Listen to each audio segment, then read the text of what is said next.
Another incident that happened the same New Year's Eve night was with the best auntie in the world, Aunt Cinnamon. Aunt Cinnamon was probably 10 years younger than my father, but she was a little firecracker. She was very petite, about his complexion, and not much bigger than me. She had wavy hair down her back that she kept in a braid that was almost as long as she was tall. The only time she let loose her hair was the occasional church Sundays. She stayed with my father and mother for a while after her and my father's parents died, but she insisted on being her own person, not just his little sister.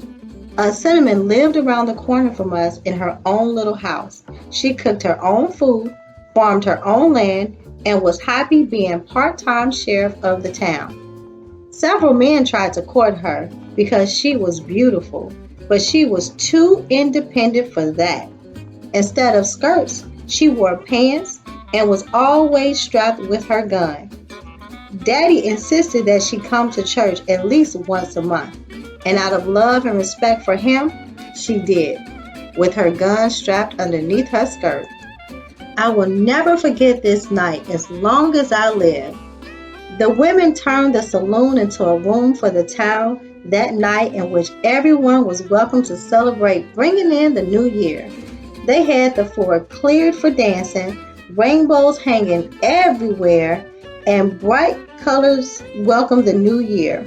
A huge cake with a lot of candles for the children to blow out and all kinds of food. And everyone had on their Sunday best or even a new dress made for the celebration.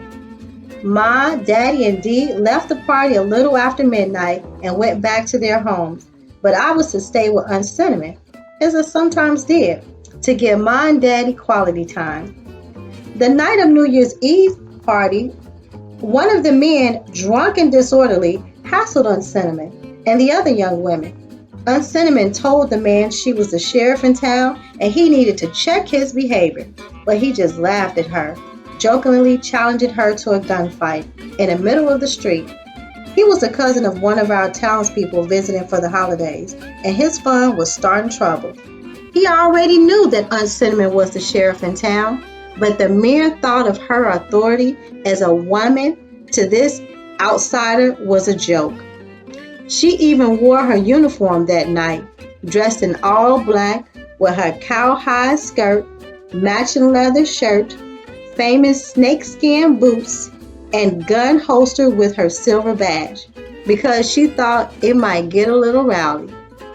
Other people, including his cousin, started telling the man to leave us alone, but he wouldn't. It was then about 1 o'clock in the morning. The dirt streets were as black as coal, and only the lit candles in the windows along the path of the houses could distinguish the ground from anything else on the rugged earth.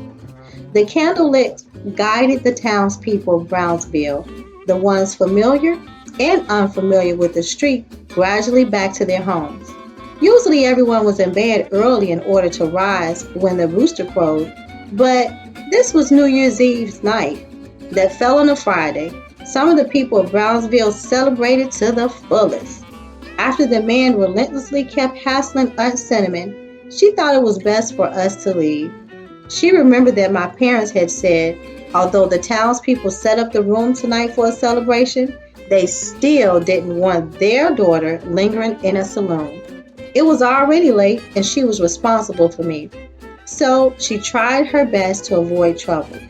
Aunt Cinnamon lit a lantern, took my hand, and began to walk towards the exit door of the saloon. The man wanted to force his attention on Aunt Cinnamon and followed us to the door, harassing her.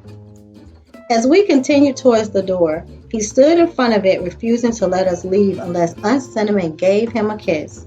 Aunt Cinnamon asked him to move nicely, but he only laughed at her and had the nerve to gently touch the top of her braid that lay on the side of her breast above her badge. Aunt Cinnamon kindly lifted the lantern closer to the man's face, and the man continued to laugh at her. She then turned to continue to walk towards the exit door, still holding my hand and asking him to move one more time, saying that she needed to get her niece home, but he laughed even louder. this time spilling his whiskey on her vest. The next thing I knew, Cinnamon pushed me on the floor, drew her pistols quicker than 4 flashes of lightning, and shot the man in both his hands and knees. The man was startled, but still with his wounded hand reaching for his gun. By now, the man was on the floor. Cinnamon placed her cocked pistol to his head, stepped on his injured hand that was reaching for his gun, and said, "Mister, do you really want to try me?" He replied, "No, ma'am," with the countenance of a coward. She then placed the gun back in her holster and relit the lantern that blew out in the chaos. She walked over to where I was on the floor, reached out her hand to pull me up, and we stepped right over him as we opened the door and went outside. While closing the door, Cinnamon turned around and said to the man's cousin, "You need to have this trash cleaned up by sunrise." The man survived, but he was never seen in Bronzeville again.